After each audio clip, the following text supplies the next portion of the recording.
கண்களை மூடி தேவனுடைய சமூகத்தில் ஜெபிப்போம்.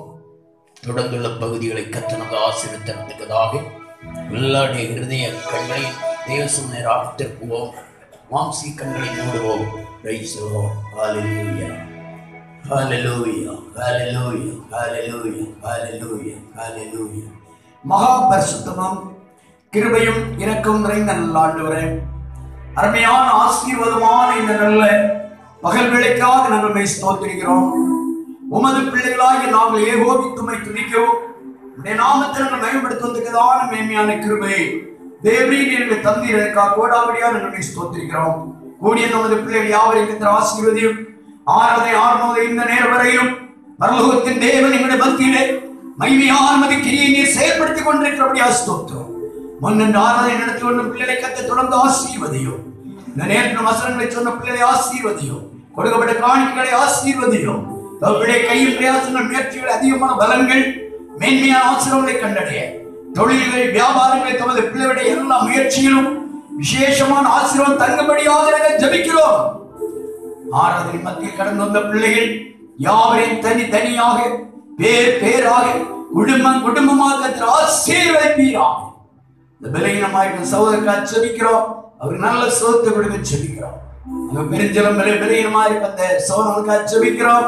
இந்த பிள்ளைக்கு தேவை பரிமாணமான விடுதலை கத்தவர்களுக்கு ஜெபிக்கிறோம். இன்னும் யார் யார் பலகீனத்தோடு சுகவீனத்தோடு வந்தார்களோ ஒவ்வொருவரும் பரிமாணமான ஆராதனைக்கு தெய்வீக விடுதலை பெற்றுக் கொள்ள அன்று இறக்கம் ஜனங்கள் ஜெபிக்கிறோம். சிலர் வராதபடி வீட்டில் இருக்கலாம். அவர்களை கத்த சந்திக்கும்படியாக நாங்கள் ஜெபிக்கிறோம். பூர்ண சுகத்தை கொடுக்கும்படி நாங்கள் வேண்டுகிறோம்.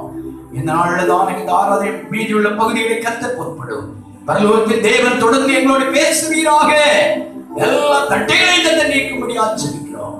துதி கன மகிமை யாவும் உமக்கே செலுத்துகிறோம். இயேசுவின் நாமத்தில் ஜெபங்கள் நல்ல பிதாவே. ஆமென். ஆமென். உட்காருங்கள். இந்த நாளை தேவன் நமக்கு இலவசமாக ஆசீர்வாதமாக தேவன் தந்தபடியினால் ஒரு அல்லேலூயா சொல்லுங்க. இன்னொரு அல்லேலூயா சொல்லுங்க. இன்னொரு அல்லேலூயா சொல்லுங்க.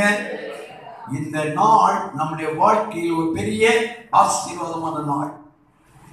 எத்தனையோ மக்கள் இந்த நாளில் இந்த உலகத்தை விட்டு கடந்து போய்விட்டார்கள். எத்தனையோ மக்கள் சுகவீனமா ஆஸ்பத்திரி படுக்கையில் இருக்கிறார்கள். எத்தனையோ மக்கள் சிறைச்சாலையில் இருக்கிறார்கள். எத்தனையோ மக்கள் படுத்த படுக்கையில் வேதனைப்பட்டு புழுவை போல துடிக்கிற இந்த நேரம் ஆண்டவருக்கு நல்ல சுகத்தையும் பலத்தையும் ஆரோக்கியத்தையும் தந்து அற்புதமாக அவருடைய சமூகத்தில் அவரை ஆராதிக்க ஆண்டவர் நம்மை கூட்டிச்சதற்காக கரங்களை எல்லாம் தட்டி ஆண்டவர் மையப்படுத்துவோம். Praise the Lord, praise the Lord, praise the Lord, praise. இந்த அருமையான பகல் வேளையிலே நாம் கர்த்தருடைய சமூகத்தில் நாம் வந்திருக்கிறது மிகவும் நன்மை. மேன்மையான ஆசீர்வாதத்தை நமக்கு தரும்படியா எல்லாரும் சபைத்தோடு கூட காணப்படுவோம். கடந்த நாட்கள் முழுவதிலும் ஆண்டவர் எத்தனையோ விதமான அற்புதமான வழிகளை கர்த்தர் காண்பித்தார். எத்தனையோ விதமான அதிசயங்களை கர்த்தர் செய்தார். இன்றைக்கு சாட்சிகள் எவ்வளவு காரியங்கள் இருந்தாலும் நாம் மௌனமாக உட்கார்ந்து இருக்கிறோம். அப்படி அல்ல, தேவன் செய்த நன்மைகளுக்காக நன்றியுள்ள இதயத்தோடு அவரை நாம் ஆராதிக்க கடமைப்பட்டிருக்கிறோம். ஆமென். ஆமென். ஹல்லேலூயா.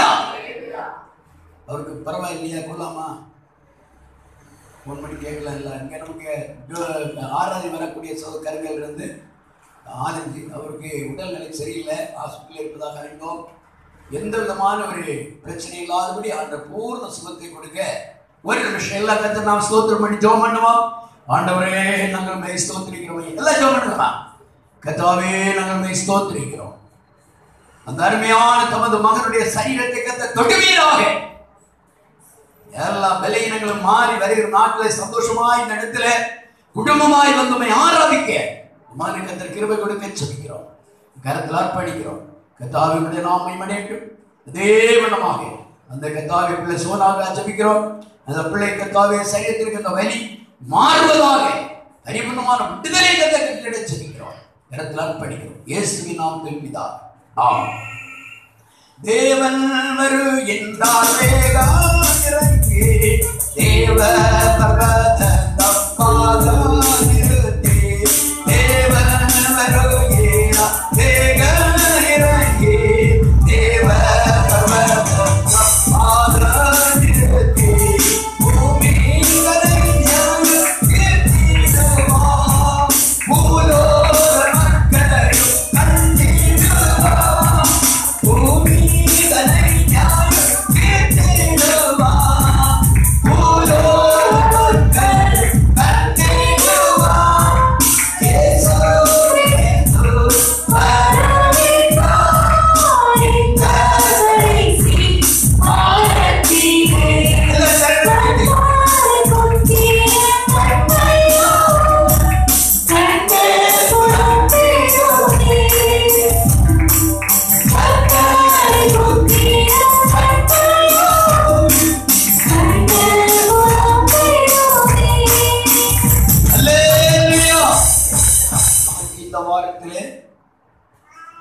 இந்த புதன் வியாழன் வெள்ளி ஆகிய தினங்கள் பகல் காலையில் 10 மணியிலிருந்து குறிக்கப்பட்ட நேரம் அந்த ஜெபம் வைக்கப்பட்டிருக்கிற 3 நாள் ஜெபம்.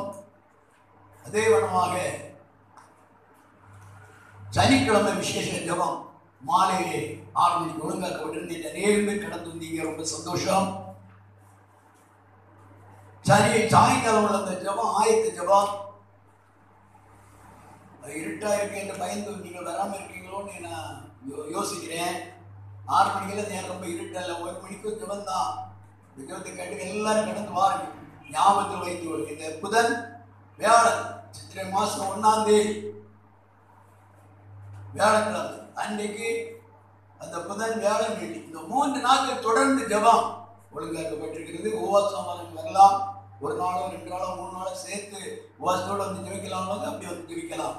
அந்த ஜெபத்தில் எல்லா தேவர்களும் வந்து ஆசீர்வாதம் பெற்றுக்கொள்ள உங்களை மிகவும் அன்போடு அழைக்கிறோம். இந்த அருமையான இந்த நல்ல வேளையிலே நாம் தேவன் சுமந்து வந்திருக்கிறது மிகவும் சந்தோஷமும் மகிழ்ச்சியுமான காரியம். எத்தனையோ பேருக்கு விவிதமான அனுபவங்கள் கிடைக்காதபடி மிகவும் வேதனையோடு இருக்கிறார்கள். ஆண்டு இந்த நாளை உள்ள இலவசமாய் தந்த பெரிய கிருபை அல்லவா, அதுக்காக நம் தேவனை மையப்படுத்துவோம். வேத வசனத்திலிருந்து ஒரு பகுதியை வாசிக்க கேட்போம். வெளிப்படுத்தின விசேஷம் 22ஆம் அதிகாரம் 11, 12 வசனங்களை வாசிக்க கேட்போம். வெளிப்படுத்தின விசேஷம் 22ஆம் அதிகாரம் அதனுடைய 11, 12. அநியாயம் செய்கிறவர் இன்னும் அநியாயம் செய்யட்டும். அசுத்தமா இருக்கிறவர் இன்னும் அசுத்தமா இருக்கட்டும். நீதி உள்ளவர் இன்னும் நீதி செய்யட்டும். பரிசுத்தம் உள்ளவர் இன்னும் பரிசுத்தமாகட்டும்.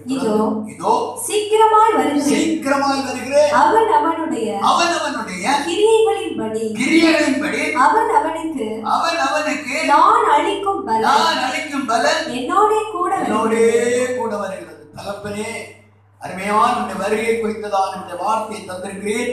பரிசுத்த ஆவியானவர் எங்களோடு இடைவிடும்படியாக சொல்லி எல்லா தடைகளையும் நீக்கி இந்த பிள்ளைகளுக்கு கொடுக்க வேண்டிய போஜனத்தை கொடுப்பீரா, எல்லா தடைகளையும் நிர்மூலம் பண்ணி இந்த மகிமை விளக்க பண்ணுங்க. நீ எங்களோடு பேசு, இயேசுவின் நாமத்தில் பிதாவே. இவ்வளவு நேரம் பிள்ளைங்க பேசியெல்லாம் இருக்கீங்களே, நீங்க இனிமேல் பேசக்கூடாது. ஓகே, நல்ல பிள்ளைங்க இங்கே கம்மிங்க. சரி, எல்லாம் முகமொழி போட்டுடுங்க. இல்லையோ இருக்கா? ஓகே, இந்த வழியில் அங்கே செக் பண்ணிட்டு வந்துட்டு இருக்காங்க. வெளியேற்று உள்ள வந்துடலாம், சொல்ல முடியாது. நல்ல அரசாங்கத்துக்கு நாம் கீழ்ப்படுகிறது நல்லதல்லவா? சரி, இந்த வசனத்திலே நாம் படிக்கிறோம், அநியாயம் செய்கிறவன் இன்னும் அநியாயம் செய்யட்டும், அசுத்தமாக இருக்கிறவன் இன்னும் அசுத்தமாக இருக்கட்டும், நீதி உள்ளவன் இன்னும் நீதி செய்யட்டும், பரிசுத்தம் உள்ளவன் இன்னும் பரிசுத்தமாகட்டும். இதோ சீக்கிரமாய் வருகிறேன். அவனவனுடைய கிரியைகளின்படி அவனவனுக்கு நான் அளிக்கும் பலன் என்னோடு கூட வருகிறது. ஒரு அல்லேலூயா சொல்லுவோம். யாருக்காவது தேவைப்பட்டா, முகமூடி தேவைப்பட்ட கேளுங்க, கொடுக்கப்படும். எல்லாருமே போட்டுக்கொள்வோம். கர்த்தர் நம்மை ஆசீர்வதிப்பாராக.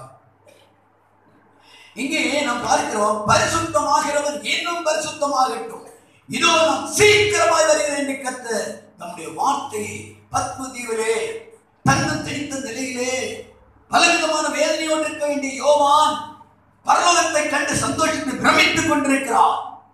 7 பங்குத்து விளக்குகள் மத்தியில் நிலைக்கு தெரிந்த தேவன் ராஜாதி ராஜாவாய் ரவிதமான என்று உலாவிக் கொண்டிருக்கிற காட்சியை வெளிப்படுத்த 1ஆம் அதிகாரத்தை பார்க்கிறோம். அந்த தேவன் நடக்க போகிற பல காரியங்களை யோவானுக்கு வெளிப்படுத்தி கொடுத்தார். தானியேலில் படிக்கிறோம், நீ இதை முத்திரித்து வை என்று கர்த்தர் சொன்னார். முத்திரித்து வைக்கப்பட்டதானே அந்த ரகசிய காரியங்களை யோவானுக்கு கர்த்தர் வெளிப்படுத்தி, இதோ நான் சீக்கிரமாக வரப்போகிறேன் என்று கர்த்தர் தம்முடைய வார்த்தையை கொடுத்து இதோ ஒரு எச்சரிப்பை கொடுத்திருக்கிறார். பரிசுத்தமாகிறவர் இன்னும் பரிசுத்தமாகட்டும், அநியாயம் செய்கிறவர் இன்னும் அநியாயம் செய்யட்டும், அசுத்தமாக இருக்கிறவர் இன்னும் அசுத்தமாக இருக்கட்டும். அல்லேலூயா. நல்லா அல்லேலூயா போடுங்க. கரங்களை எல்லாம் அடித்து ஆண்டவரை மயப்படுத்துங்க. அல்லேலூயா, அல்லேலூயா, அல்லேலூயா. இங்கே நாம் பார்க்கிறோம், நாம் எப்பொழுதுமே பரிசுத்தமாக இருக்க வேண்டும் என்றே கர்த்தர் விரும்புகிறார். ஏனென்றால் லேவியராகமம் புஸ்தகம் 19ஆம் அதிகாரம் அதனுடைய 2வது வசனத்தை வாசிக்க கேட்போம். லேவியராகமம் 19ஆம் அதிகாரம் அதனுடைய 2வது வசனம். நீ இஸ்ரவேல் புத்திரரின் சபை அனைத்தோடும் சொல்ல வேண்டியது என்னவென்றால், இஸ்ரவேல் புத்திரர் சபையார் அனைத்தோடும் சொல்ல வேண்டியது என்னவென்றால், உங்கள் தேவனும் கர்த்தருமாகிய நான் பரிசுத்தர் ஆகையால் நீங்களும் பரிசுத்தராயிருங்கள். அருமையான, நான் பரிசுத்தர் ஆகையினால் நீங்களும் பரிசுத்தராயிருங்கள். தேவ மனித ஆசாரியராகிய மோசே, ஆரோன் முதல் சபையார் அனைத்துக்கும் தேவன் கொடுத்த பிரமாணம், நீங்கள் பரிசுத்தராயிருக்க. ஏனென்றால் நான் பரிசுத்தம் உள்ள தேவன். ஒரு அல்லேலூயா சொல்லுங்க. அப்போ அது மட்டுமல்ல, 20ஆம் அதிகாரம் 26 வாசிங்க. லேவியராகமம் 20:26. நான் பரிசுத்தராய் இருக்கிறபடியினாலே, கர்த்தராகிய நான் பரிசுத்தராய் இருக்கிறபடியினாலே நீங்களும் எனக்கு ஏற்ற பரிசுத்தவான்களாய் இருப்பீர்களாக.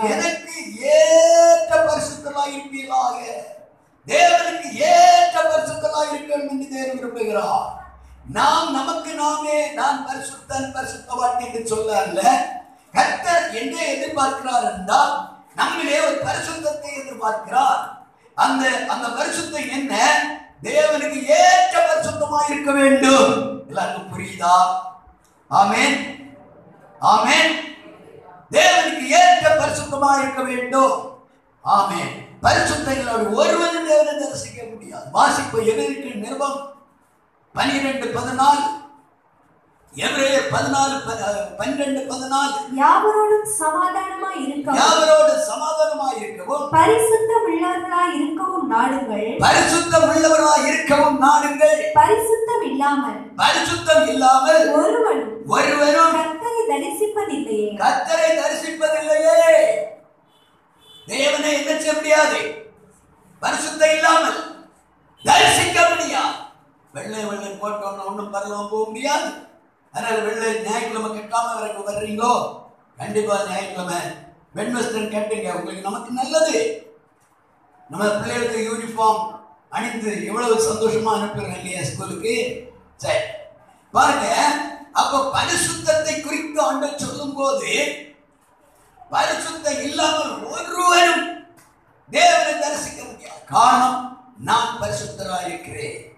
அதான் 1 கொரிந்தியர் 1ஆம் அதிகாரம் 15 படிக்கும் போது 1 பேதுரு 1:15 படிக்கும் போது, உங்களை அழைத்தவர் பரிசுத்தராய் இருக்கிறது போல நீங்களும் உங்கள் நடக்கைகள் எல்லாவற்றிலும், நடக்கைகள் பேச்சுகள் எல்லாவற்றிலும் பரிசுத்தராய் இருங்கள். நம்ம நடக்க, பேச்சு, பார்த்த, சிந்தனை எல்லாவற்றிலும் பரிசுத்தராய் இருக்க.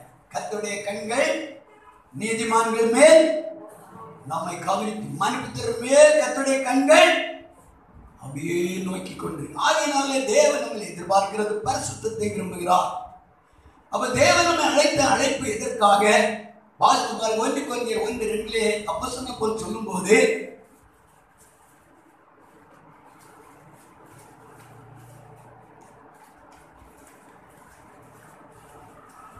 1 கொரிந்தியர் 1:2 கொரிந்துவிலே கிறிஸ்து இயேசுவுக்குள் பரிசுத்தமாக்கப்பட்டவர்களாயும்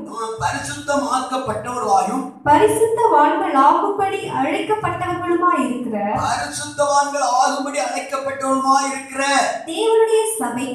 தேவனுடைய சபைக்கும் போதும் பாருங்க, பரிசுத்தமாக்கப்பட்டவர்களுக்கும் பரிசுத்தவான்கள் ஆகும்படி அழைக்கப்பட்டவர்களுக்கும் அல்லேலூயா, நல்ல அல்லேலூயா சொல்லுங்க. அப்போ அந்த அழைக்க நாம் தேவன் நம்மை அழைத்தது இதற்காக, பரிசுத்தத்திற்காக அழைத்திருக்கிறார். அருமையான தேவனுடைய பிள்ளைகளே, நாம் பரிசுத்தமாய் இருக்க வேண்டும். ஏன் நாம் பரிசுத்தமாய் இருக்க வேண்டும்? நம்மை அழைத்த தேவன் பரிசுத்தம் உள்ள தேவன், அவர் பரிசுத்தத்தில் பிரியப்படுகிற தேவன் என்று வேதம் சொல்லுகிறது. அப்ப பரிசுத்தத்துக்குள்ளே நிலையாயிருக்கிற சர்வவல்லமையுள்ள தேவன் அந்த பரிசுத்தத்தை அவர் கனம் பண்ணுகிறார், அதை பிரியப்படுகிறார். பரிசுத்தமே அவருடைய வஸ்திரம், அவருடைய வஸ்திரம் ஒளியாயிருக்கிறது, அவருடைய வஸ்திரம் ஒளியாயிருக்கிறது. அவர் பரிசுத்தத்தின் மேல் வீற்றிருக்கிறார். அந்த மகிமையுள்ள பரிசுத்தமுள்ள தேவனை நாம் தரிசிக்க வேண்டும் என்றால் நாம் பரிசுத்தமாய் மாற வேண்டும். நாம் பரிசுத்தம் ஆவதற்கு என்ன செய்ய வேண்டும்? 1 யோவான் 1:7 வாசித்து பாருங்கள். நாம் பரிசுத்தம் ஆவதற்கு என்ன செய்ய வேண்டும்? வாசி. அவர் ஒளியில் இருக்கிறது போல நாம் ஒளியிலே நடந்தால் ஒருவரோடு ஒருவர் ஐக்கியப்பட்டிருப்போம். அவருடைய குமாரனாகிய இயேசு கிறிஸ்துவின் இரத்தம் சகல பாவங்களை நீக்கி, அப்ப இயேசு கிறிஸ்துவின் இரத்தத்தால் நாம் கழுவப்பட்டு பரிசுத்தமாக வேண்டும். ஏனென்றால் ஒரு மனிதனுடைய உயிர் இரத்தத்தில் இருக்கிறது. அல்லேலூயா, அல்லேலூயா. அந்த இரத்தத்தில் அவனுடைய உயிர் இருக்கிறதுனால, அதனால யாராவது அடிப்படைகள் விழுந்தா ரத்தம் போகுனால டக்குன்னு அப்படியே தூக்கிட்டு ஆஸ்பத்திரி கொண்டு போயிடுவாங்க. அருமையான கேட்டப்பிள்ளை, ரத்தம் தான் மனிதனுடைய உயிர். அப்போ ரத்தம் சிந்துதல் இல்லாதபடி பாவ மன்னிப்பு கிடையாது. நம்முடைய ரட்சிப்புகள் வரும் என்பதாக நம்முடைய சரீரத்தில் ரத்தம் அசுத்தமான ரத்தம். அல்லேலூயா, அல்லேலூயா. அந்த ரத்தத்தை சரிப்படுத்தணும். ஹாஸ்பிட்டல்ல போன சிலருடைய ரத்தத்தை பார்த்து எல்லாம் கெட்டு போச்சியா, இந்த ரத்தம் எல்லாம் வெளியாகி என்ன செய்யணும் சொல்லுங்க? புதிய ரத்தம் அடைக்கணும். அதுக்கு எத்தனையோ குரூப்புகள் இருக்கிறது. தேடி பிடிச்சு எப்படியாவது கொண்டு அடைச்சி எப்படி பாதுகாத்துருவாங்க. அல்லேலூயா. அதுபோல ஆண்டவராகிய இயேசு கிறிஸ்துவின் இரத்தத்தால் நாம் கழுவப்பட்டு பரிசுத்தமாக்கப்பட்டால் தான் பரிசுத்தராகிய தேவனை தரிசிக்க முடியும். கரங்களை தட்டி கரங்களை தட்டி கரங்களை தட்டி கரங்களை மையப்படுத்துவோம். பரிசுத்தமுள்ள அந்த திரு இரத்தம் நம்ம அது 1 பேரில் படிக்கிறோம். வெள்ளியினாலும் பொன்னினாலும் நீங்கள் மீட்கப்படாமல் ஆட்டுக்குட்டியின் இரத்தத்தினால் நீங்கள் மீட்கப்பட்டு என்று அறிந்திருக்கிறீர்கள். விலையேறப்பட்ட இரத்தம் இரத்தம். அந்த இரத்தத்தால் நம்மை தேவன் கழுவி பரிசுத்தப்படுத்தி பாவத்திலிருந்து சாபத்திலிருந்து பிசாசின் கட்டிலிருந்து நம்மை விடுவிப்பதற்காக கல்வாரி சிலுவையினராக கடந்து போய் தன் தியாக பலியாக தன்னை ஒப்பு கொடுத்து அவன் தன் இரத்தம் முழுவதும் நமக்காக சிந்தி அவர் நமக்கு இளைப்பாறுதல் கொடுக்க நம்முடைய மத்தியிலே நம்மை அர்ப்பணித்தார். நமக்காக தியாக பலியை தன்னை ஒப்பு கொடுத்தார். யார் யாருடைய இரத்தத்தால் கழுவப்படுகிறோமோ அவர்களை இந்த பரிசுத்தவன்களாக மாற்றுகிற கரங்களை தட்டுங்க, கரங்களை தட்டுங்க. பாவிக்கு புகலிடம் இயேசு ரட்சகர், பாரியில் பலியாக மாட்டாரே.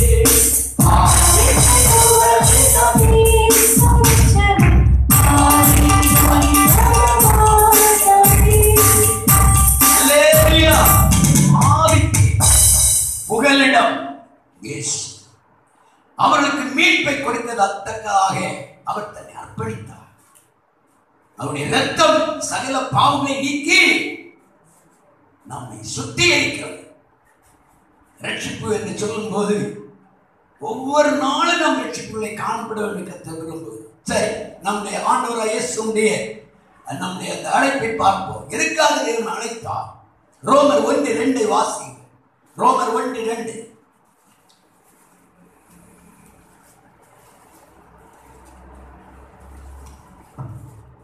ரோமாபுரியில் உள்ள தேவப்பிரியரும் பரிசுத்தவான்கள் ஆகும்படி அழைக்கப்பட்டவர்களும் ஆகிய அனைவருக்கும் எழுதுகிறதாவது. அழைக்கப்பட்டவருக்கு எழுதுகிற நிருபம் என்று அப்போஸ்தலனாகிய பவுல் ரோமருக்கு அந்த நிருபத்தை எழுதுகிறார். அழைக்கப்பட்டவர்கள். இஸ்ரவேல் என்றால் அழைக்கப்பட்டவன், இஸ்ரவேல் என்றால் வேறுபிரிக்கப்பட்டவன், இஸ்ரவேல் என்றால் அவன் பரிசுத்தமாக்கப்பட்டு பிரித்தெடுக்கப்பட்டவன். கரங்களை தட்டுங்க, கரங்களை தட்டி கர்த்தரை மகிமைப்படுத்துவோம். இல்லை கரங்களை ஆண்டவரை துதிக்கிற சத்தம் சரி எல்லாரும். சரி பாருங்க, ஒரு நாள் பார்வோனுடைய அடிமைக்குள் இருந்து எகிப்து தேசத்துக்குள் இருந்து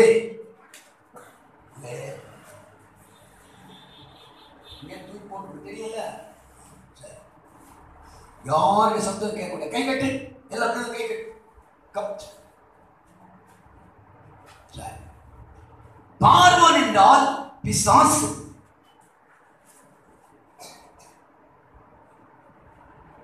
எகிப்து என்றால் இந்த உலகம், உலகத்தை ஆண்டு நடத்துகிற இந்த உலகத்தின் அதிபதி. அவன் பிசாசு. அவன் மனுஷனை என்ன செய்கிறான்? பாவத்துக்குள் கொண்டு போய் மரண பயத்துக்குள்ளாக அடிமையாக்கி வைக்கிறான். இஸ்ரவேல் ஜனம் அன்றைக்கு பார்வோனுடைய அடிமைக்குள் இருக்கும் போது அவருக்கு எந்த நேரம் என்ன நடக்கும் என்று தெரியாதபடி அப்படி பயந்து கொண்டிருந்தார்கள்.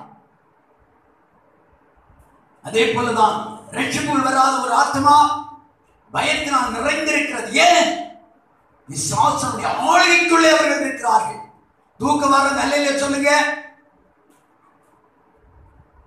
எல்லாரும் கரத்தட்டி ஆண்டவரை பயன்படுத்துவோம். நம்ம வந்திருக்கிற ஆராதனை மத்தியில் நம்முடைய மத்தியில நிலையங்கி தைத்த பூர்ண மகிமையுள்ள தெய்வம் நம்முடைய மத்தியில் உலாவிக் கொண்டிருக்கிறார். ஆகையினால எல்லாரும் விழிப்போடு உற்சாகமாக இருக்க வேண்டும். அல்லேலூயா. நல்ல அல்லேலூயா சொல்லுங்க. போய் சொல்லக்கூடாது. ஆண்ட நல்ல பலன் தந்திருக்காரு. தந்திருக்காரா தரலையா? இல்லையா? இருக்குல்ல பலம். நல்ல அல்லேலூயா சொல்லுங்க பாப்போம். நான் போட முடியாத அல்லேலூயா போல நீங்க போடணும். அல்லேலூயா. ராஜகன்றாக்கு தான் அந்த அல்லேலூயா சரியா வந்து. சரி, அருமையான தேவ பிள்ளைகளே, தெய்வத்தை ஆராதிக்கும் போது ஏனோ தானும் அல்ல, ஒரு விடுதலையோட உற்சாகத்தோடு தெய்வத்தை ஆராதிக்கும். சரி, அப்போ அந்த எபிரேயருக்கு நிருபம் 2ஆம் அதிகாரம் 14-15 வசனங்களை வாசித்து பாருங்க. ஆதலால் பிள்ளைகள் மாம்சத்தையும் இரத்தத்தையும் உடையவர்களாய் இருக்க அவரும் அவர்களைப் போல மாம்சத்தையும் இரத்தத்தையும் உடையவரானார். மரணத்துக்கு அதிகாரியாகிய பிசாசானவனை தமது மரணத்தினாலே அழிக்கும்படிக்கும் ஜீவ காலமெல்லாம் மரண பயத்தினாலே அடிமைத்தனத்திற்குள்ளானவர்கள் யாவரையும்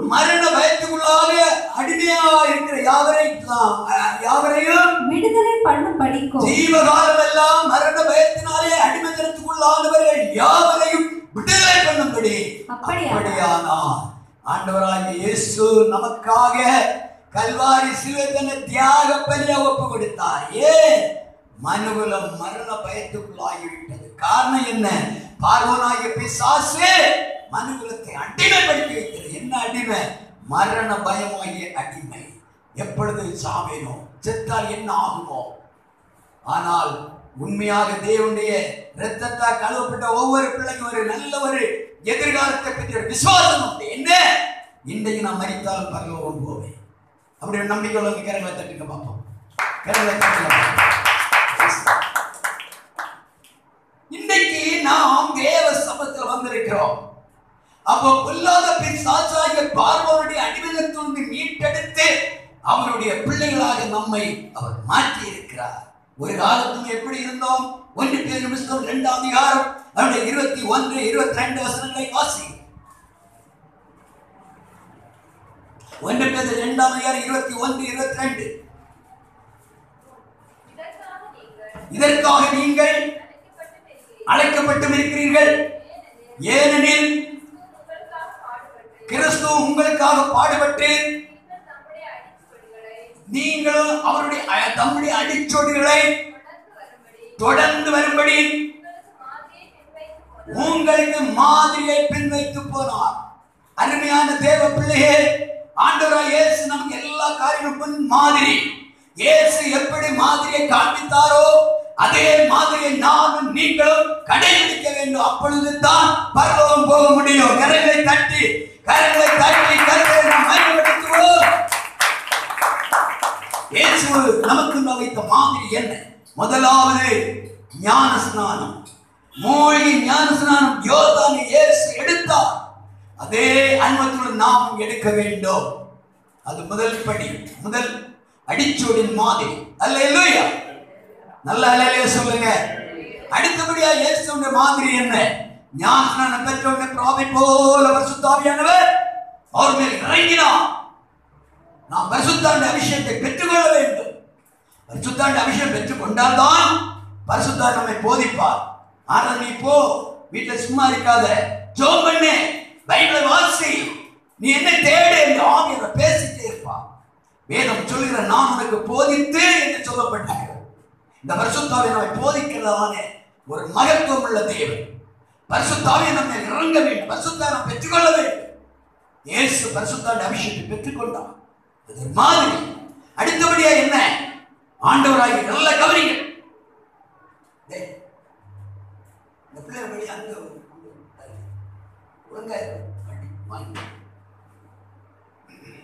இயேசு நமக்கு மாதிரி. அடுத்தபடியாக மாதிரி என்ன? அவர் உபவாசம் இருந்தார் 40 நாட்கள். எல்லாம் கவனிங்க, 40 நாட்கள் உபவாசம் இருந்தார். உபவாச ஜெபம் ரொம்ப முக்கியம். உபவாச ஜெபத்தை ஏனோ தான் அல்ல தட்டி கொண்டு அந்த வேலை இந்த வேலை அந்த காரியம். வேதம் சொல்லுகிறது சரீர முயற்சி அற்ப பிரயோஜனம் உள்ளது. எல்லாம் உலகத்தை அழிந்து போகும். எத்தனை தான் நம்ம முயற்சி பண்ணினாலும் சரீரத்தில் இருந்த காரியம் அழிந்து போகும். கண் காண்கிற அலங்காரங்களும் அழகுகளும் பணமும் அந்தஸ்தும் சொத்தும் சுகமும் எல்லாம் அழிந்து போகும். நீ பரிசுத்தமாவதற்கு கர்த்தருடைய பாதத்தில் வந்து தேவ சன்னிதானத்தில் வந்து உபவாசத்தோடு கண்ணீர் வடித்து ஜெபிக்க வேண்டும். முதல்ல உனக்காக ஜெபிக்கணும், பிள்ளைகளுக்காக ஜெபிக்கணும், மற்ற அழிந்து வர ஆத்மாவுக்காக ஜெபிக்கணும். உபவாச ஜெபம் நம்முடைய வாழ்க்கையில் உண்டோ? அடுத்தபடியா இயேசுவின் மாதிரி என்ன? ஜெப வாழ்க்கை. ஜெபம். சீஷர்களை ஒரு இடத்துல தனியை உட்கார வைத்து விட்டு வழி அனுப்பிவிட்டு தனித்த நிலை போய் ஜெபித்தார். முழுவதும் ஜெபித்தார். நேரம் கிடைக்கிற போது எப்போதும் அவர் ஜெபித்துக் கொண்டே இருந்தார். இந்த ஜெப வாழ்க்கை என்பது கிறிஸ்தவ ஜீவியத்தின் முதுகெலும்பு. கரங்களை தட்டி கரங்களை தட்டி கரங்களை தட்டி. தண்ணீர் இல்லாம ஜீவிக்க முடியுமா? எப்போதும் தண்ணீர் வேண்டும். அல்லேலூயா, அல்லேலூயா சொல்லுங்க. இப்ப அதுக்காக நிறைய கடைகளை திறந்து வைத்துட்டாங்க. நிறைய தண்ணி குடிங்க. பிள்ளைகளை கூட்டிட்டு போவாங்க. எனக்கு நீங்க மக்களே என்ன ஜூஸ் வேணும் குடி மக்களே. நிறைய பேர் பின்ன ஒரு பாட்டுல இடுப்பிலையும் கட்டி வச்சுக்கிடுவாங்க. அது வேற. தேவ பிள்ளை தண்ணீர் இல்லாம ஜீவிக்க முடியாதது போல ஒரு தேவ பிள்ளை வாழ்க்கை ஜெப ஜீவியம் இல்லாம ஜீவிக்க முடியாது. தேவனுக்கு பிரியமாய் தேவனுக்கு பரிசுத்தமாய் இருக்க வேண்டும் என்றால் நாம் ஒரு பரிசுத்தம் ஓகே இல்லை. கர்த்தர் சொல்லுகிறார், எனக்கு ஏற்ற பரிசுத்தவான்கள் இருங்கள், எனக்கு பிரியமான பரிசுத்தவான்கள் இருங்கள். நம்முடைய ஜெபம் நம்முடைய ஜீவியத்தின் ஒவ்வொரு காரியமும் அவருக்கு பிரியமாய் இருக்கட்டும். கரங்களை தட்டுவோம், கரங்களை தட்டுவோம்.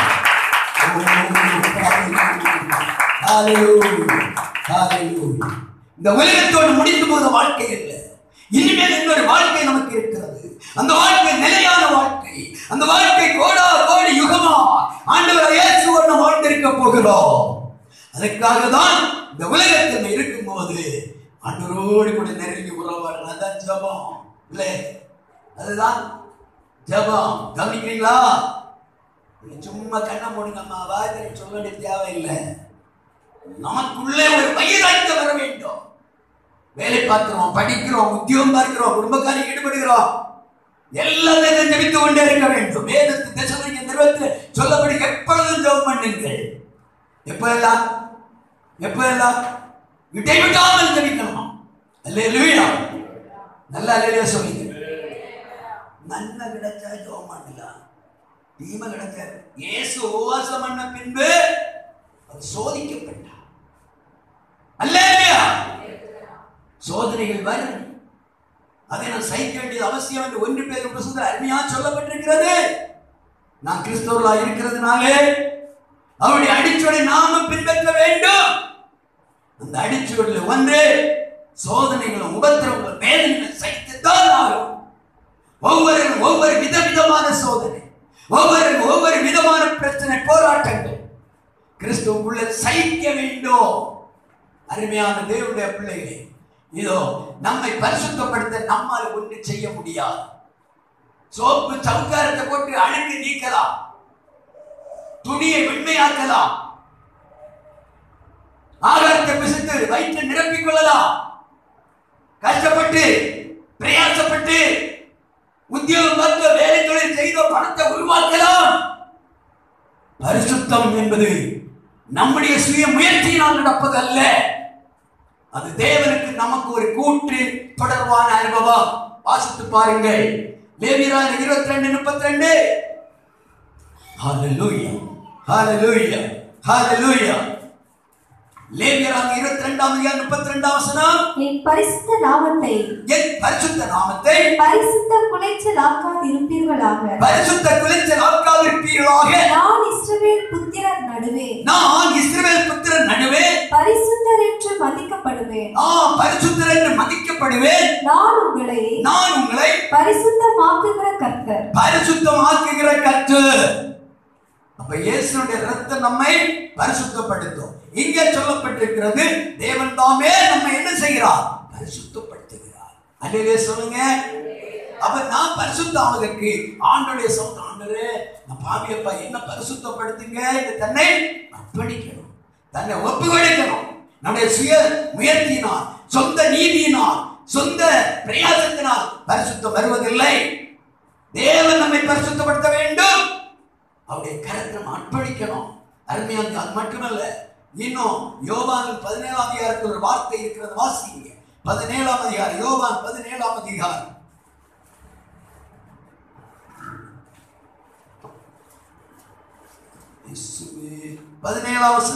உம்முடைய சத்தியத்தினாலே அவர்களை பரிசுத்தமாக்கும் உம்முடைய வசனமே சத்தியம். சத்தியம் என்பது கர்த்தருடைய வசனம். வேதத்தில் சொல்லப்பட்ட சத்தியமாகிய தேவனுடைய வசனம் ஆவியாயும் ஜீவனாய் இருக்கிறது. காலையில் எழுந்து தேவனோடு கூட நெருங்கி அப்படியே உறவாடி அவர் சமூகத்தில் கேட்கணும், ஆண்டவரே உம்முடைய பிரசன்னத்தால் என்னை நிரப்பணும், இந்த வசனத்தால் என்னை சுத்திகரிக்கணும். தேவனுடைய வசனத்தை வாசித்ததை தியானித்து அந்த வேத வசனம் நம்மை சுத்திகரிக்க, பரிசுத்தப்படுத்த நம்மை அர்ப்பணிக்க வேண்டும். நல்ல அல்லேலூயா சொல்லுங்க, நல்ல அல்லேலூயா சொல்லுங்க. அவ்விதமான அர்ப்பணிக்கும் போதுதான் அந்த பரிசுத்த மகிமையுள்ள தேவனுடைய வார்த்தை, ஜீவனுள்ள தேவனுடைய வார்த்தை நம்மை பரிசுத்தப்படுத்தும், நம்மை சுத்திகரிக்கும். ஒவ்வொரு நாளும் காலை எழுந்து நம்முடைய பிள்ளைகளை வேதத்தை படிக்க வைக்க வேண்டும். என் பிள்ளை இருந்திருப்பா, தலைவலிக்குதா, ஒரு தோமம், சரி காலைல மடக்கு, நல்ல உட்கார், நல்ல உட்கார், ஒண்ணு நல்ல ஹல்லேலூயா. இப்படி நீங்க நல்ல அல்லேலூயா சொல்லுங்க. ஆமா, இவ்வளவு சத்தம் சொல்லுங்க. சிலந்து கண்ண பண்ணி இருக்க ஜோம் பண்றீங்களா? இப்ப இங்க ஜோம் பண்ணாண்டா.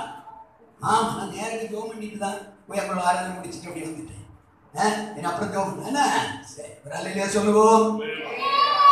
பாருங்க, அப்ப நம்முடைய ஆண்டவராய் இயேசுவை நாம் தரிசிக்க வேண்டும். நம்ம என்ன வேண்டும்? பரிசுத்தம் வேண்டும். அதுக்காக நாம் அழைக்கப்பட்டிருக்கிறோம். அது மட்டுமல்ல, இதோ நம்மை பரிசுத்தப்படுத்துகிறது அவருடைய இரத்தம், நம்மை பரிசுத்தப்படுத்துகிறது தேவனுடைய வசனம், நம்மை பரிசுத்தப்படுத்துகிறவர் கர்த்தர். கரங்களை தட்டி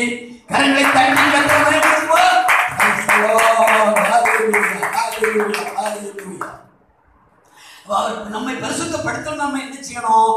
யோவான் 15:4-5. யோவான் 15:4-5 வசனம். என்னில் நிலைத்திருங்கள், என்னில் நிலைத்திருங்கள், நானும் உங்களில் நிலைத்திருப்பேன். நான் உங்களை நிலைத்திருப்பேன். கொடியானது திராட்சை செடியில் நிலைத்திராவிட்டால், கொடியானது திராட்சை செடியில் நிலைத்திராவிட்டால் அது தானாய் கனி கொடுக்க மாட்டாதது போல நீங்களும் என்னில் நிலைத்திராவிட்டால் கனி கொடுக்க மாட்டீர்கள். நானே திராட்சை செடி, நீங்கள் கொடிகள். ஒருவன் என்னிலும் நான் அவனிலும் நிலைத்திருந்தால் அவன் மிகுந்த கனிகளை கொடுப்பான். என்னை இல்லாமல் உங்களால் ஒன்றும் செய்யக்கூடாது. நாம் பரிசுத்தாகணுமா? இயேசுல நிலைக்கணும், இயேசுல ஒட்டப்படணும், இயேசுவோட ஐக்கியப்படணும். அதுக்குதான் ஜெபம், அதுக்குதான் வேதவாசன வாசிப்பு, அதுக்குதான் ஆராதனை, அதுக்குதான் உபவாச ஜெபம், அதுக்குதான் துதி ஸ்தோத்திரம், அதுக்குதான் தேவனோடு கூட உறவு. கரங்களை தட்டுவோமா?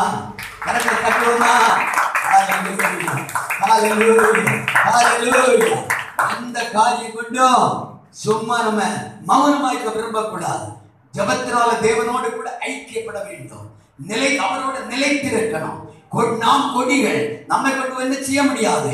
அந்த செடியாகிய இயேசுவோடு கூட ஒட்டப்பட்டவர்களாய், ஐக்கியப்பட்டவர்களாய், நிலைத்திருக்கிறவர்களாய் நாம் மாற்றப்படும் போது அந்த செடியாகிய இயேசுவில் உள்ள சாரம் இந்த கொடியாகிய நமக்குள்ளே கடந்து வரும். கரங்களை தட்டுங்க, அவருடைய சாரம் என்ன? பரிசுத்தம்.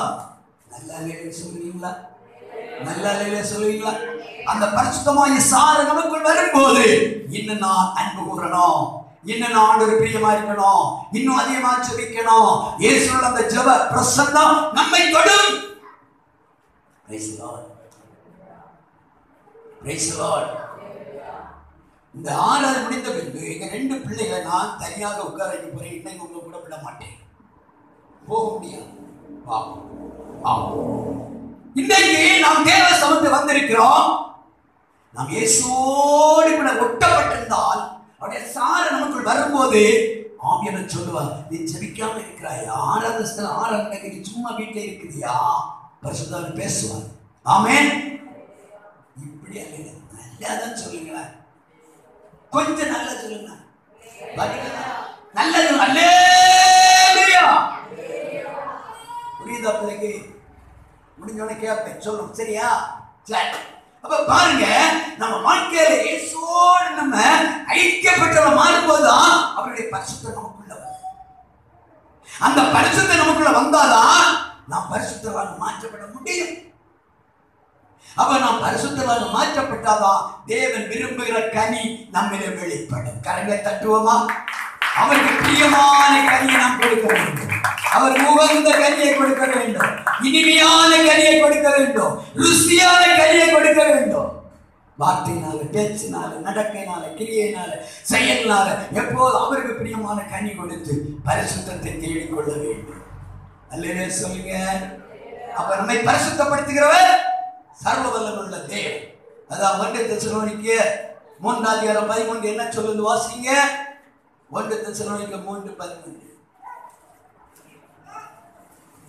1 தெசலோனிக்கேயர் 3:13 இவ்விதமாய் நம்முடைய கர்த்தராகிய இயேசு கிறிஸ்து தமது பரிசுத்தவான்கள் அனைவரோடும் கூட வரும்போது நீங்கள் நம்முடைய பிதாவாகிய தேவனுக்கு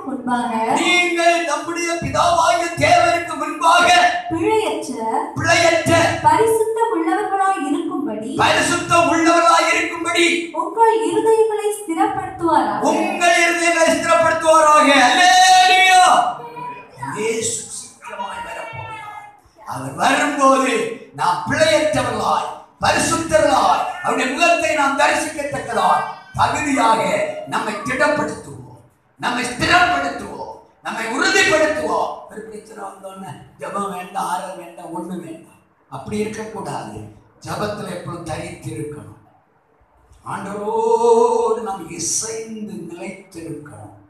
வேதத்தை நன்றாய் வாசித்ததை தியானித்து அதில் உள்ள சாரத்தை நாம் புசிக்கணும். அல்லேலூயா. நல்ல அல்லேலூயா சொல்லுங்க. பாருங்க, இன்னும் நாம் வேதத்தில் என்ன படிக்கிறோம்? பரிசுத்தவான்களோடு அவர் வருவாராம். சகரியாவின் புஸ்தகம் 14 அதிகாரம் 5ஆம் வசனத்தில் படிக்கிறோம். இதோ தேவாதி தேவன் சகல பரிசுத்தவான்களோடு வருவார். வாசிங்க சகரியாவின் புஸ்தகம் 14ஆம் அதிகாரம் 5ஆம் வசனம். அப்பொழுது என் மலைகளின் பள்ளத்தாக்கு வழியாய் ஓடி போவீர்கள். மலைகளின் பள்ளத்தாக்கு ஆத்சால் மட்டும் போகும். நீங்கள் யூதாவின் ராஜாவாகிய உசியாவின் நாட்களில் பூமி அதிர்ச்சிக்கு தப்பி ஓடி போனது போல் ஓடி போவீர்கள். என் தேவனாகிய கர்த்தர் வருவார். தேவரீரோடு எல்லா பரிசுத்தவான்களும் வருவார்கள்.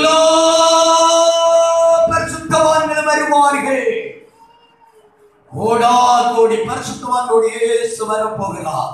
நல்ல அல்லேலூயா சொல்லுங்க. சத்தமா அல்லேலூயா சொல்லுங்க. புரியுதா உங்களுக்கு? மனசாக இன்ன ஒரு ஞானம் தந்தோம். பார்த்து அருமையான தேவ பிள்ளையை நம்முடைய வாழ்க்கையில நாம் தேவனுடைய ஆசீர்வாதம் பெற்றுக்கொள்ள தேவனோடு நாம் நிலைத்து அவரோடு இசைந்து ஜபத்தினால அந்த தேவனுடைய கிருபைக்குள் மறைந்து அவரோடு கூட நம்ம பேசிக்கொள்ள அந்த ஜப ஜீவியம் இல்லைன்னா இயேசுவின் சார நமக்குள் வருவதில்லை. ஆமென், ஆமென். இந்த காங்கிரீட் போடுவதற்காக மணல், ஜல்லி, சிமெண்ட் எல்லாம் போட்டாச்சு. கோயில் எங்க போடலாமா? காங்கிரீட் ஆகிருமா? ஆகுமையா? ஆகுமா? என்ன செய்யணும்? தண்ணி விட்டு குழப்பணும். அவருக்கு தான் தெரியும். யாராவது சொன்னீங்களா? அது அனுபவசாலி. பரவாயில்லை. பாருங்க, தண்ணி விட்டு குழப்பி கரெக்ட் பண்ணி வந்தாதான் அது காங்கிரீட் கரெக்டா. அல்லேலூயா. நான் கிறிஸ்தவன் ஜோம் பண்ணாம இருந்தா வரட்டு கிறிஸ்தவன். என்ன கிறிஸ்தவன்? ஒரு பிரயோஜனம். அந்த குழந்தைய கூட கரெக்ட். இப்ப பார்த்தீங்க பயந்துட்டு நம்மளை விட மாட்டாரு. நம்ம இங்க இருக்க வேண்டிய ஆயிடும். இது ஆள் கொல்லாத ஆளாக்கும். பிள்ளை மனதில் ஆயிடுச்சு. அல்லேலூயா. கர்த்தர் கிறிஸ்தவன். அவன் வரட்டு கிறிஸ்தவன், தண்ணீர் இல்லாத கிறிஸ்தவன். அருமையான தேவனுடைய இயேசுவோடு கூட நம்ம செய்யும் போது, இயேசுவோடு கூட ஐக்கியப்படும் போது, இயேசுவோடு கூட நிலைத்திருக்கும் போது உடைய சாறு நமக்குள்ளது. அவன் நீர் கால்களை ஓரமாய் நடப்பட்டு தன் காலத்தில் தன் கனியை தந்து இழுவதற்கிற மரத்தை போல் இருப்பான். அவன் செய்வதெல்லாம் வாய்க்கும். கரங்களை தட்டுவோம், கரங்களை தட்டி, கரங்களை தட்டி கர்த்தரை பயன்படுத்துவோம். ஹல்லேலூயா, ஹல்லேலூயா, ஹல்லேலூயா, ஹல்லேலூயா. ஆகையினால் இந்த அருமையான இந்த நல்ல பகல் வேளையில நம்முடைய நிலை என்ன சில 1-2 வருஷம் வாசித்து 20 நாள் நாம் கடந்து போகிறோம். சகரியா பல நூற்றுக்கணக்கான ஆயிரக்கணக்கான வருஷங்கள் சொல்லப்பட்டதான வேண்டும் வார்த்தை சீக்கிரமாக இதோ வெளிப்பட போகிறது. சீக்கிரமாக இயேசு தம்முடைய பரிசுத்தவான்களோடு வரப்போகிறார். யூதாவின் புத்தகத்திலே 1:15 இதோ ஏனோக்கு ஆதாமுடைய 7ஆம் தலைமுறையான ஏனோக்கு சொன்ன வார்த்தைகள் சொல்லப்பட்டு வாசிங்க. தமக்கு விரோதமாய் அவபக்தியுள்ள பாவிகள் பேசின கடின வார்த்தைகள் எல்லாவற்றின் நிமித்தமும் அவர்களை கண்டிக்கிறதற்கும் ஆயிரமான தமது பரிசுத்தவான்களோடு கூட கர்த்தர் வருகிறார் என்று முன் அறிவித்தார். கர்த்தர் வருகிறார் என்று முன் அறிவித்தார். அந்த தீர்க்கதரிசனம் சீக்கிரமாக நிறைவேறப் போகிறது. அல்லேலூயா.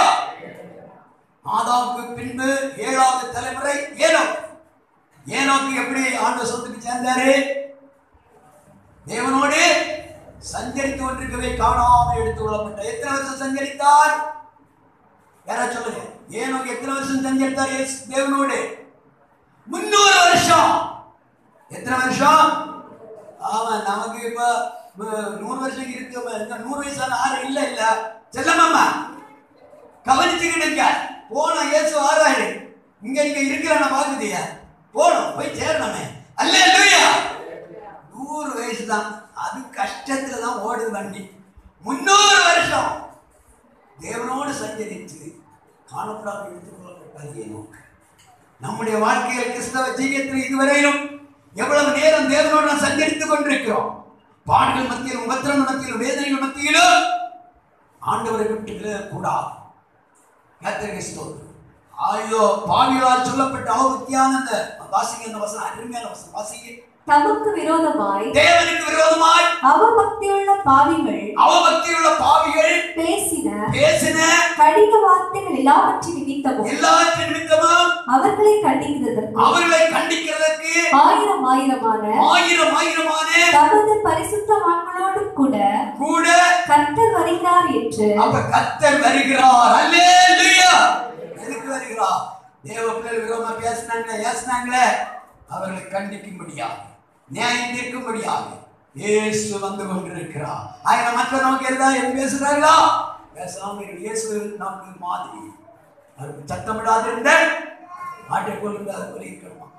கஷ்டம் தான் இல்ல, இதுதான் இருக்கணும். ஆகினாலே கர்த்தர் சீக்கிரம் வருகிறார். யாரை சேர்த்து வருகிறார்? அப்பரிசுத்தவான்களை. சங்கீதம் 55 வாசனம் முடிப்போம். ஹல்லேலூயா, ஹல்லேலூயா, ஹல்லேலூயா. பலியினாலே என்னோடு உடன்படிக்கை பண்ணின என்னுடைய பரிசுத்தவான்களை என்னிடத்தில் கூட்டி வந்தார். அநியாயம் செய்கிற இன்னும் அநியாயம் செய்யட்டும், பாவியா இருக்கிறவன் அசுத்தமாக இன்னும் அப்படியே இருக்கட்டும், பரிசுத்தமாக இன்னும் பரிசுத்தமாக இருக்கட்டும்.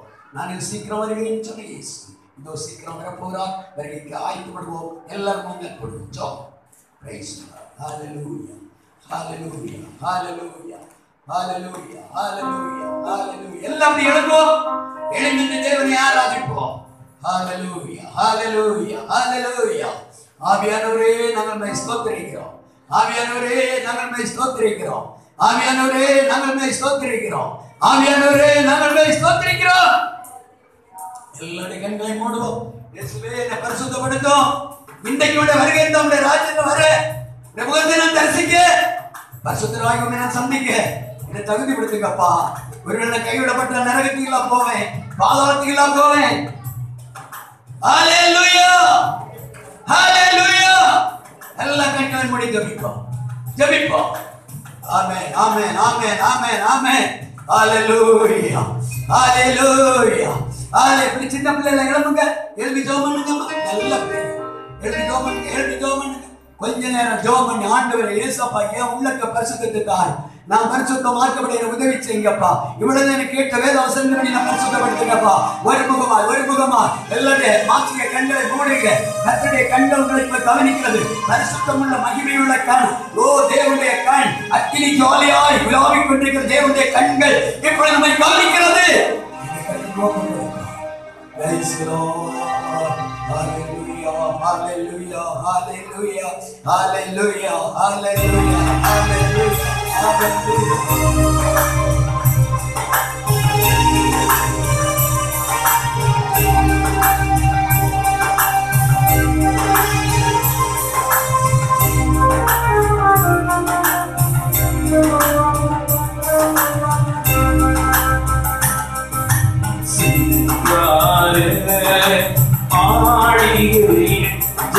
ஜெயகீதங்கள் பாடிடுவோம். சீயோன் நடமாடுதும்,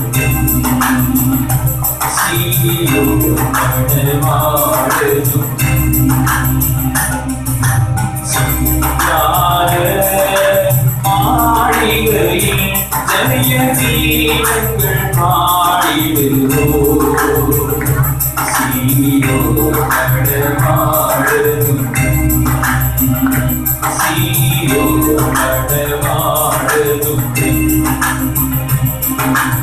ஆனந்த பாடி அந்தரை சேர்ந்து ஆறுதலாய் தேடுவோம்.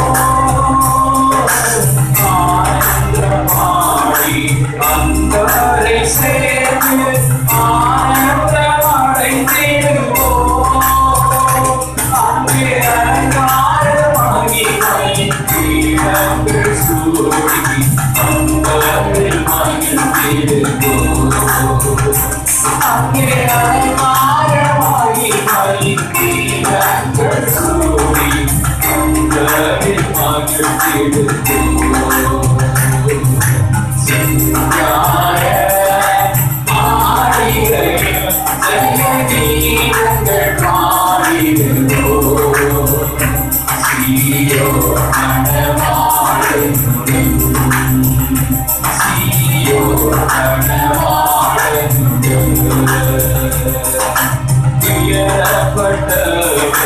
துதித்து பாடுவா துதியோட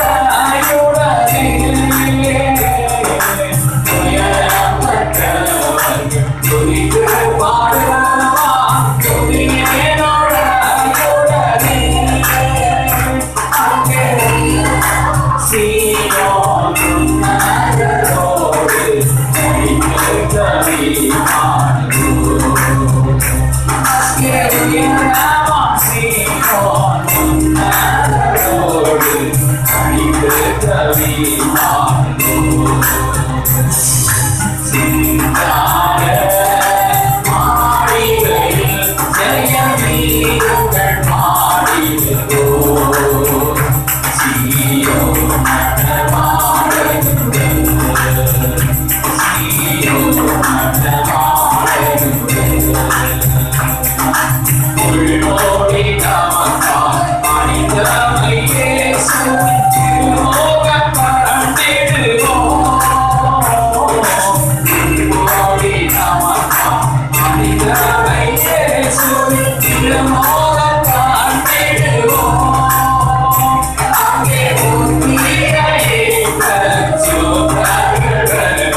துதித்து